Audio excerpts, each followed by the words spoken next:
The mind, so often caught in the noise of searching, longs for the simple quiet of its true home. It is a fundamental human restlessness, a deep echo calling us back to a peace we seem to have misplaced in the rush of life. We chase fleeting shadows, seeking something solid, something lasting, something whole. But the profound wisdom of the ancient path suggests that the stillness we seek is never truly lost. It merely awaits the gentle attention of the searcher. Welcome to Lotus Whisper. Tonight, we embark on one of the most profound and tender journeys in all of Zen. The quiet, visual path of the 10 ox-herding pictures. This is an ancient, beautiful map of spiritual awakening, showing us in 10 simple stages how we first lose, then anxiously seek, and finally peacefully unite with the deepest, most authentic part of ourselves, the true self, often called the ox. It is not a story of a distant sage or a complicated philosophy, but of your very own heart. Let these simple images and quiet words be a soft guide, leading you away from the day's concerns and toward the sanctuary of sleep. We begin tonight at the very first step, the moment we realize we are searching at all, turning the frantic outward gaze back toward the inner landscape. Settle in, release the day, and let the knowing sink deep. The great treasure of stillness has always been right here, within the quiet rhythm of your own breath. As you drift into this quiet reflection, allowing the words to gently wash over you like a quiet stream, if they bring you a sense of calm and rest, please consider subscribing to the channel. This simple action ensures you can receive more moments of stillness and wisdom whenever you need them. Searching for the ox. This is the beginning of everything. It is the moment we realize we are deeply, fundamentally lost. Imagine a simple life, a young man raised in the silent shadow of the mountains, a boy whose days were once perfectly whole. He lives in a small, rough-hewn hut near the edge of a great forest where the mist clings. Is the deep-seated human feeling of separation, the experience of dukkha, the dissatisfaction and suffering that the Buddha spoke of. It is the belief that the ox, our peace, our clarity, our original nature, is out there. And so the ox herder began his search. He left the comfort of his small, familiar field, convinced that the ox must have wandered into the deeper, more complicated terrain of the world. He searched in the dense forest of concepts, in the winding valleys of desire, in the high, cold peaks of rigid morality. He sought advice from others, reading countless books, trying to intellectually grasp what his heart already knew. He was looking for the great, shining, elusive answer, but he was looking with eyes fixed outward, away from the quiet knowing inside. This frantic outward gaze is the core problem of this first stage. We confuse the map with the territory. We confuse the idea of peace with the experience of peace. Think of your own life now, in this quiet moment. When did you first feel that deep, searching restlessness? For many of us, it arrives in the midlife, or perhaps in a quiet moment of profound stillness when the usual distractions fade away. It is the realization that no amount of external accomplishment, no career success, no relationship, no beautiful object can fill the internal void. The void itself is the clue. The void is not a lack. It is a space waiting to recognize its own fullness. But the young herder did not know this. All he felt was the terrifying emptiness and the urgent need to fill it. He was operating completely from the perspective of dualism, the belief that there is the seeker, himself, and the sought, the ox, and that these two things are fundamentally separate. The ox, of course, represents the unconditioned, undivided nature of mind. It is not something to be acquired, it is something to be recognized. But in the first stage of the journey, we are blind to this. We are lost in the illusion of separation. Imagine the herder walking for days, perhaps weeks, his clothes becoming torn, his face weary. Pleasure. He chases every fleeting pleasure, hoping that a momentary distraction or a powerful sensation will somehow trick his heart into feeling whole. But every satisfaction is temporary. Every feeling of fullness quickly evaporates, leaving him thirstier than before. This is the truth of attachment. It feeds the hunger without ever nourishing the soul.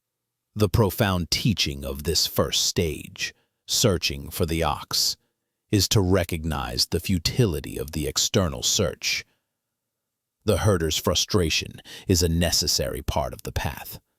It is the internal resistance to the reality of dukkha that eventually collapses under its own weight. The herder becomes so tired, so utterly exhausted from seeking, that he is forced to stop. When he finally sits down on a rough stone, head in his hands, defeated, he is not yet enlightened, but he is finally in the right place to begin. The moment the seeking stops is the moment the finding can begin. The key Zen insight here is this: the one searching is the one sought. The only reason the herder is able to search for the ox at all is because the nature of the ox, clarity, awareness, wisdom, is already inherent in him. The eye cannot see itself, but it is the prerequisite for all seeing. The mind cannot easily grasp its own nature, but it is the prerequisite for all knowing. So, as you rest now, feel into the quiet frustration of your own searching mind. The mind constantly seeks certainty, security, and permanence in a world defined by impermanence, anicca. The herder's mistake is trying to find a permanent, fixed ox. But the ox, like all reality, is a continuous flow, a living energy. It is not an object. Let us close this first stage with a quiet contemplation of what it means to be lost. To be lost is not a failure. It is the ultimate starting point. It is the necessary condition that precedes the journey home. Feel the weight of the day, the weight of the effort, the weight of all the seeking you have done. And then, gently, imagine yourself setting it all down beside you. You are exhausted. You are done. There is nothing left to do but stillness. He has stopped looking for the ox and has, inadvertently, begun to look at the path he has already traveled. This second stage, seeing the tracks, is the quiet, necessary turning point. It is the beginning of mindfulness. The search for the ox in the previous stage was like trying to find the sunlight by running after its rays. It was effort, striving, and ambition. But now, in the stillness, the herder starts to notice something subtle beneath his weary feet, faint, soft indentations in the damp earth. These are the tracks of the ox. The tracks are not the ox itself, but they are irrefutable evidence that the ox has been here, recently, and that it is nearby. In the language of Zen, the ox's tracks represent the clues to our true nature. They are the transient, visible signs that the unconditioned mind leaves in the world of conditionality. What are these tracks in our own experience? They are simple things. They are the sudden, profound quietness between two thoughts. They are the involuntary, deep sigh of release after a long period of tension. They are the clear, immediate awareness of the warmth of the sun on your skin, or the pure sound of a distant bell. They are the moments of unself-conscious kindness or spontaneous generosity. They are the simple, profound reality of the breath moving in and out of the body. The herder must now learn to look closely, without judgment or striving. The tracks are delicate. They can easily be missed or mistaken for something else. If he tries too hard, the very intensity of his gaze will blur them. He must cultivate a soft attention. Imagine the herder kneeling now, brushing away a few fallen leaves to reveal the clarity of the track beneath. He doesn't try to catch the track. He simply observes its shape, its size, the direction it is moving. This is the essence of initial meditation practice, observing the movement of the mind, the flow of the breath, the sensation in the body, not to change them, but simply to see them clearly for what they are. The tracks also teach the herder a crucial lesson about impermanence, anicca. The tracks are not fixed. They are constant noise. Think of your breath as a continuous, reliable set of tracks. The in-breath is a track. The out-breath is a track. Each one is distinct, yet they are inseparable. As you lie still, feeling the gentle rise and fall of your chest, you are witnessing the tracks of life itself. The herder learns that if he stays perfectly present with the rhythm of the breath, the most fundamental track of existence, he will inevitably be led closer to the source. He follows the path through quiet meadows and across shallow streams. In this stage, the landscape is becoming simpler, less defined by the complexity he imposed upon it in the first stage. The loud, intellectual searching fades.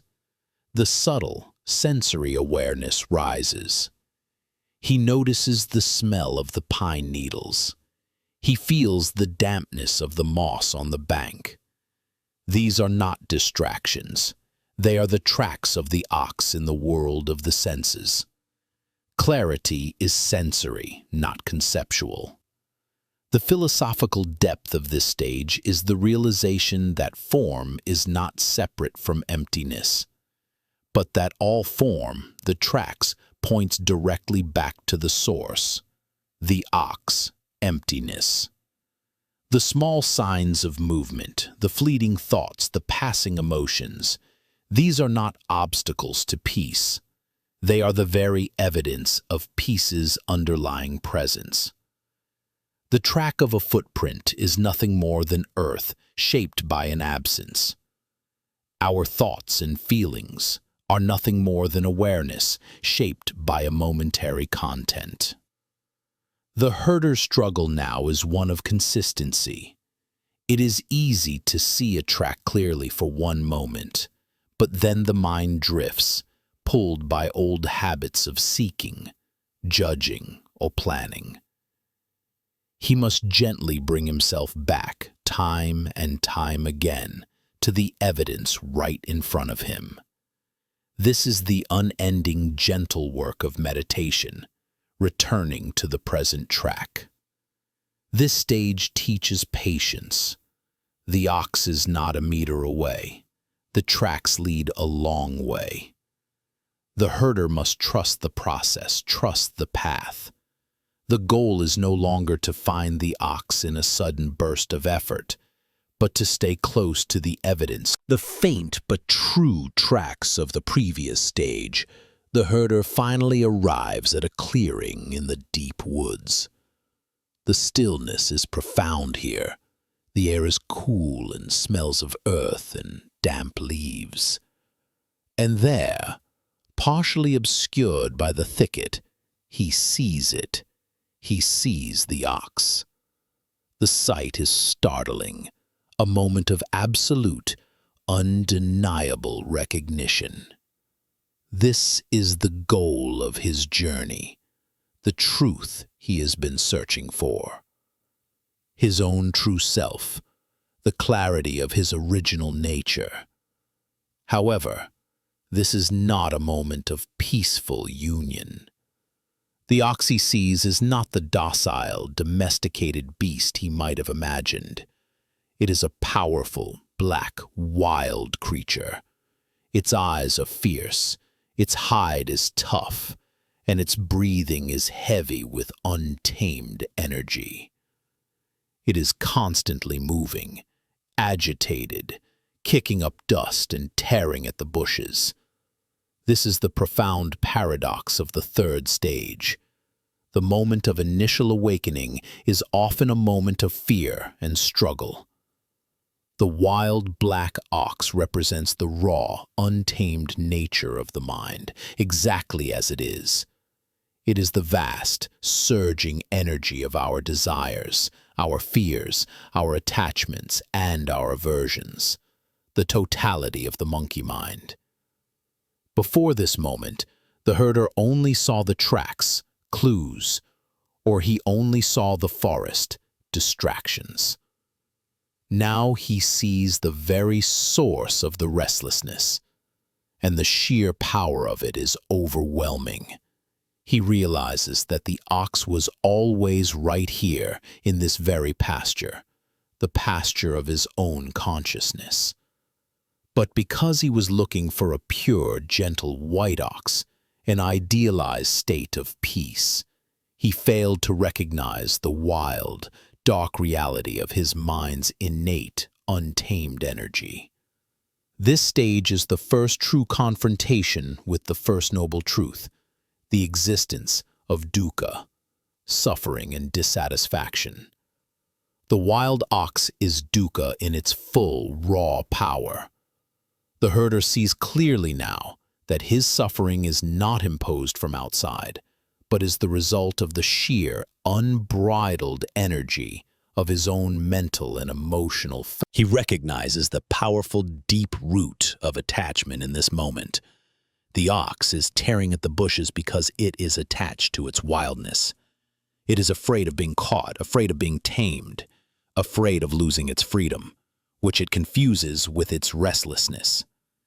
Similarly, our ego is fiercely attached to its habitual patterns, even when those patterns cause us pain. It fights against stillness because it fears stillness is a kind of death. The herder must now gather his courage. He has seen the evidence, and now he has seen the truth. The energy is powerful, but it is not malicious. It is simply untamed. Think of the emotional landscape of your own life. Perhaps anger that flares quickly, or anxiety that grips you without warning. These are not flaws. They are the wild, powerful life force of the ox. Before this stage, you might have tried to suppress the anger or ignore the anxiety. But now, you see them for what they are.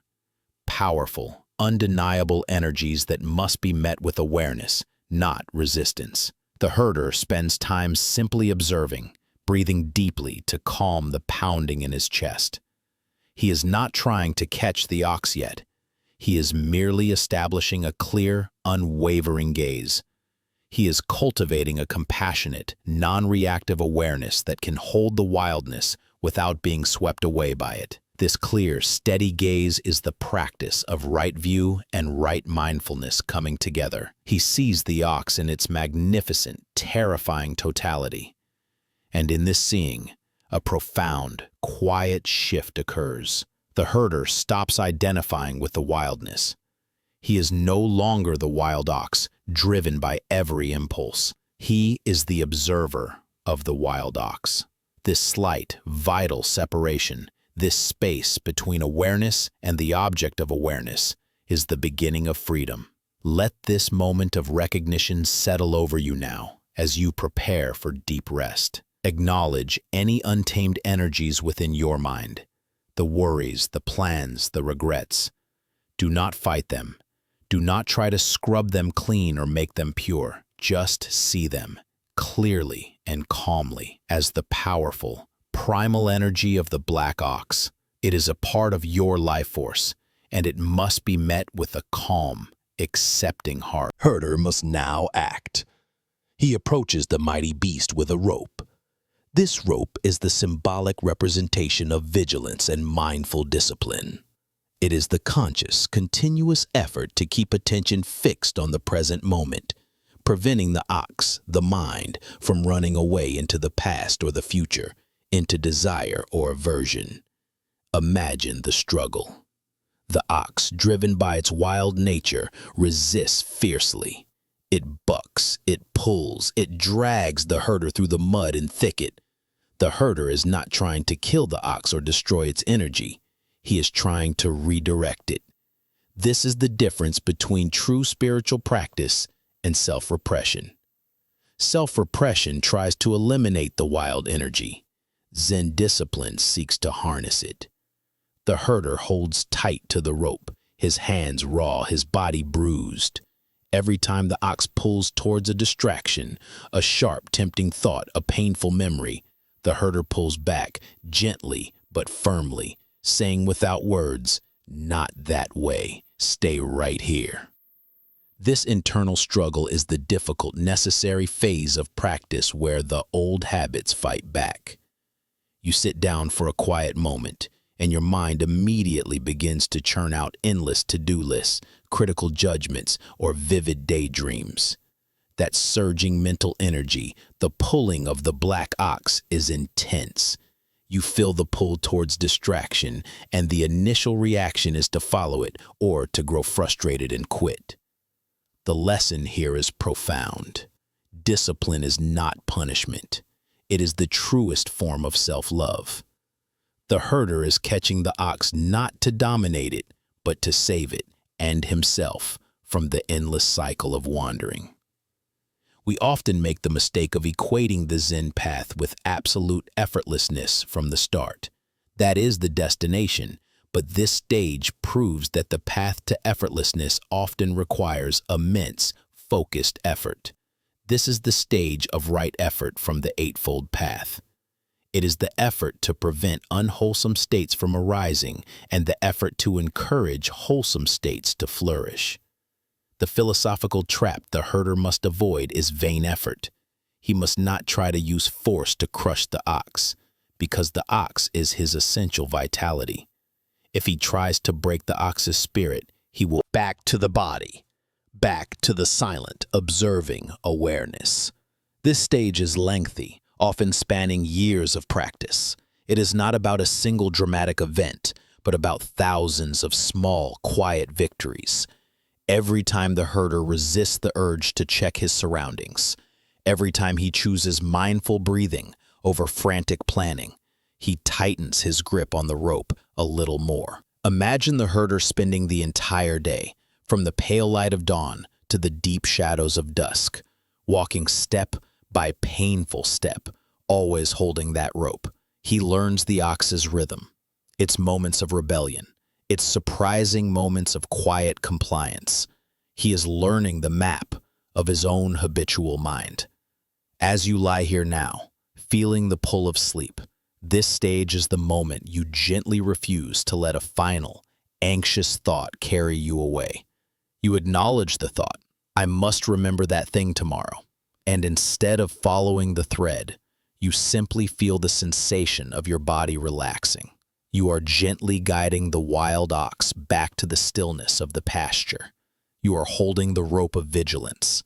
Let the words and images of the struggling herder anchor you in the understanding that the tension you feel in your mind is natural. It is not failure. It is simply the wild ox resisting the path to true freedom. Hold the rope of your awareness softly, but do not let go. The struggle is the refinement. The friction creates the understanding. Rest now in the knowledge that your effort, however small, is profound. You are catching the wildness of your own heart and beginning the process of its true, gentle transformation. Herding the ox. The intense, bruising struggle of the fourth stage has yielded a fragile but profound success. The herder has caught the ox. Now, the work shifts from catching to taming. This is the stage of herding the ox, a phase defined not by violence or struggle, but by patience, consistency, and a deep, tender watchfulness. The ox is still powerful, still prone to sudden leaps and desperate attempts to break free, but the rope is now secure. The herder walks slightly behind the ox, allowing it space, but always holding the lead with a relaxed but aware grip. This rope is no practice of non-judgmental awareness. When a disturbing thought arises in meditation, the successful practitioner does not lash out in frustration or condemn the thought. That is violence. Instead, they simply notice the thought, feel the pull of the emotion, and then, with the gentlest effort, bring the mind's attention back to the anchor, the breath, the body, the quiet sound of the present moment. This gentle redirection is the core of herding. The philosophical anchor of this stage is the Eightfold Path, specifically the practice of right livelihood and right action applied internally. It is the cultivation of a life of inner harmony, moment by moment. The herder is establishing wholesome habits, sitting quietly, observing without reacting, choosing kindness over judgment toward himself. The key is consistency over intensity. A huge burst of effort followed by days of neglect will never tame the ox. What works is a short walk every morning, a moment of gentle guidance every time the ox strays. It is the slow, steady drip that wears away the stone of old habits. As the days turn into seasons, a subtle but miraculous transformation begins to occur. The black ox, representing the mind consumed by attachment and aversion, begins to lighten. The struggle softens. The resistance melts into acceptance. This transformation is not something the herder does to the ox. It is a change that happens within the ox as it learns to trust the safety of the path.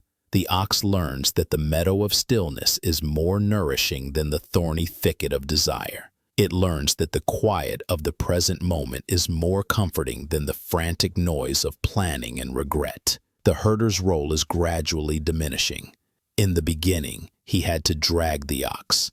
Now, he simply walks beside it, occasionally making minor adjustments. He is learning the delicate balance of wu-wei, effortless action, or action without strain. He realizes that the best herding is the herding that feels like no herding at all. This stage is immensely soothing because it takes the pressure off. We are not aiming for instant perfection, which is an impossible and exhausting goal. We are aiming for patient, persistent movement in the right direction. We are learning to be kind to the wild parts of ourselves. Ox wants to be peaceful. Its wildness was only a confused expression of its own powerful life force.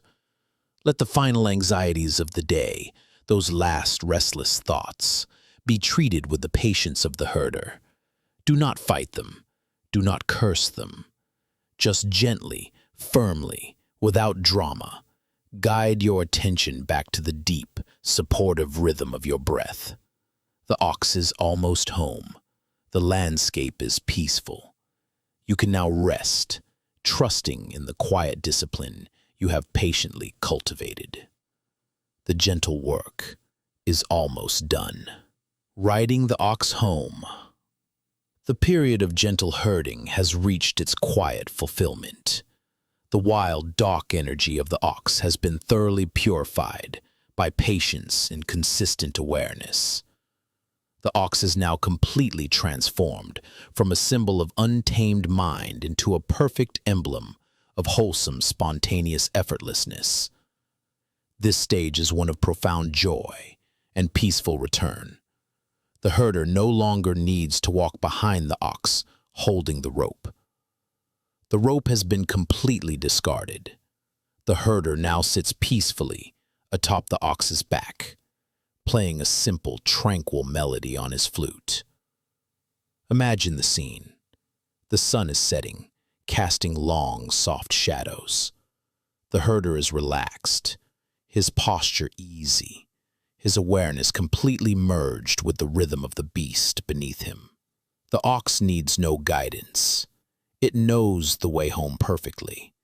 It is walking with a steady, relaxed gait, moving with an innate wisdom that is more reliable than any conscious instruction. This is the state of natural effortlessness, moi shin nen, the culmination of disciplined practice. All the previous struggle has dissolved into spontaneous correct action.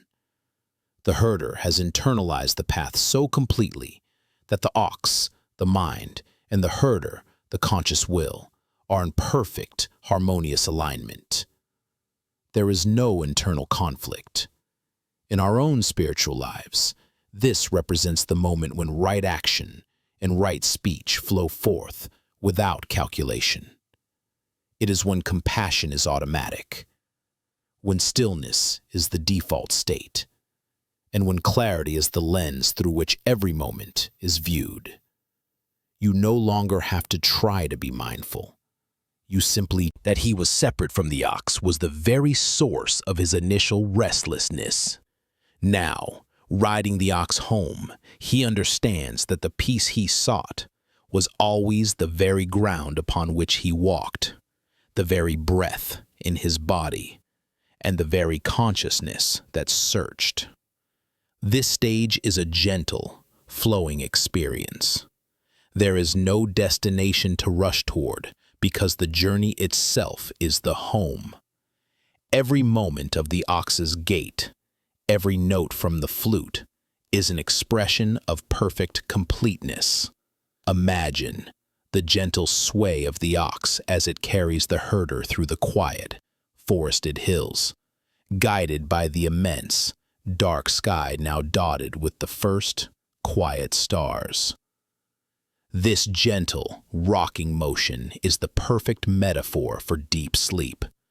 You are being carried, not by effort, but by the quiet, natural rhythm of life itself. The ox of your consciousness, now perfectly attuned, is taking you exactly where you need to be, into the sanctuary of deep rest. You can release any remaining effort to control your mind. The discipline of the previous stages has borne its fruit. Your attention is naturally settling. Your body is heavy and supported. Your mind is vast and spacious, like the night sky, surrounding the traveler. Let the final song of the herder's flute, that pure, uncalculated sound of joy and unity, be the last thing you hear before you drift. It is the sound of the mind that has stopped struggling and started singing. You are riding home. You are whole. You are peace itself. Rest in the quiet assurance that you are being carried toward the deepest, most restorative stillness. The ox is forgotten. The man remains. The herder and the ox have reached the small hut, the original home of the herder, nestled quietly among the cedar trees. The herder steps down from the ox's back. He enters the hut and sits by the fire. He is home. In this profound seventh stage, a new transformation occurs. The ox is forgotten. The herder no longer sees the ox outside his window. He doesn't need to. The ox, and utterly silent. This profound loneliness is not a sadness, but a deep, comforting solitude. The herder is fully, wholly present. He is the quiet awareness that underlies all experience. He has dropped the concept of enlightenment, the ox, and is simply living the reality of it, the silent man. Imagine the herder gazing into the fire. His mind is not blank, but it is free from the compulsion to seek, to categorize, or to define. When a thought arises, it is merely a ripple on a vast, still lake. He sees the thought clearly, without grasping it, and it dissolves back into the stillness from which it came. The emptiness here is a fertile, living emptiness. It is not nihilism. It is the realization that things are empty of inherent, fixed existence. The fire is only fire because of the wood, the air, and the heat. The herder is only the herder because of his past actions, thoughts, and relationships. When he drops the concept of the ox, he also drops the concept of himself as a separate, fixed entity. All that remains is the simple, present moment of being. This moment in the hut is a metaphor for deep, restorative sleep. When we truly let go the contents of the mind, the worries, the plans, the identity we cling to, the ox, must be forgotten for deep rest to occur. What remains is the simple, quiet presence that observes the peace. You are the one sitting silently by the fire. You are the one who is home. Allow yourself to feel the utter simplicity of this stage. There is no longer a need to manage, to strive, or even to pay meticulous attention to the breath. The breath simply breathes. The body simply rests. You are simply present. The hard work is done. The tools have been set down. Let the image of the silent, solitary figure in the warm, empty hut be your final anchor. You are complete. There is nothing outside of you that can improve your condition. You have returned to the true source of peace, where the need for anything, even enlightenment, has vanished. Rest now, in the quiet realization that the silence you hear is the sound of your own mind. Return to its vast, unconditioned home. The seeker has become ultimate depth of emptiness, shunyata.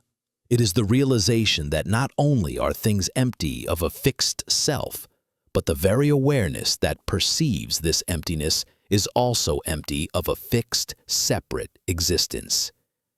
The man and the ox, subject and object, knowing and known, are both completely forgotten. Imagine the herder now. He no longer sits in the hut, gazing at the fire. He is the hut. He is the fire. He is the vast, silent night sky outside. There is no boundary between his inner world and the outer world. The distinction between I and not I has entirely dissolved. This is not a state of non-existence or unconsciousness. It is a state of pure reality, before any conceptual thought has divided it. It is what the great Zen masters pointed to with their ungraspable koans. When the question is asked, what is the sound of one hand clapping? The question itself collapses the separation between the sound and the non-sound, the hand and the non-hand. The stage is living the answer to that koan, a reality so whole and unified that language and thought cannot touch it.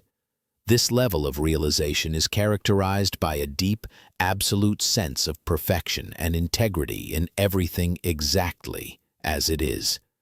The broken pottery is perfect. The rough stone is flawless. The sound of the wind is the sound of the Buddha's voice. There is no separation. Therefore, there is no deficiency. This is the beauty of wabi-sabi, the aesthetic principle that finds beauty in imperfection, transience, and the natural cycle of decay. The fading hut is perfect because it is fading. The single cup of tea is perfect because it is just a simple cup of tea. In the deepest sense, this stage is the ultimate rest. It is the deep, dreamless sleep, where the self that carries the burdens of the day completely dissolves. There is no one here to worry. There is no one there to seek. There is only the vast, supporting field of awareness, which is nothing and everything simultaneously. Let the image of the blank circle sink into your mind now. It is utterly still, yet utterly alive. It is empty of content, yet full of possibility. It is the quiet space, emptiness of all concepts. But Zen is a path of integration, not just transcendence. True awakening must return to and embrace the world of form. This ninth stage, returning to the source, is the quiet, profound homecoming. The herder steps out of the blank, empty void and into a world that is completely ordinary, yet utterly luminous. The visual image for this stage is the landscape itself. Water flowing, flowers blooming, the mountains resting. The herder is still gone, and the ox is still gone. The image is simply of the natural world, presented without human presence. This represents the truth of the famous Zen saying, "Before enlightenment, mountains are mountains, and rivers are rivers. During the search, mountains are no longer mountains, and rivers are no longer rivers. After enlightenment, mountains are once again mountains, and rivers are once again rivers."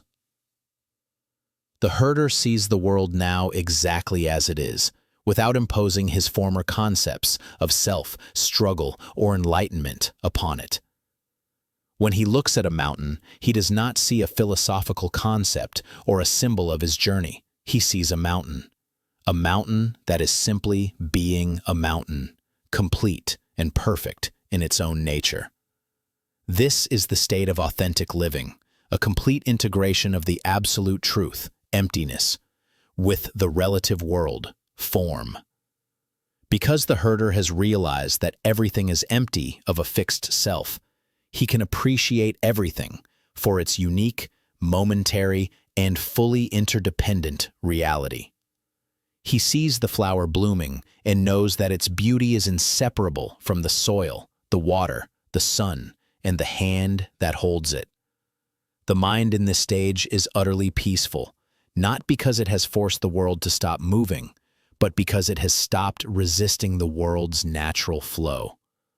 The wisdom gained from the struggle with the ox is now embodied in his every action, his every perception. This is the realization of tathata, suchness. Things are simply and perfectly as they are. The rustle of the leaves is perfect. The distant sound of a passing animal is perfect. The slight discomfort in the body is perfect.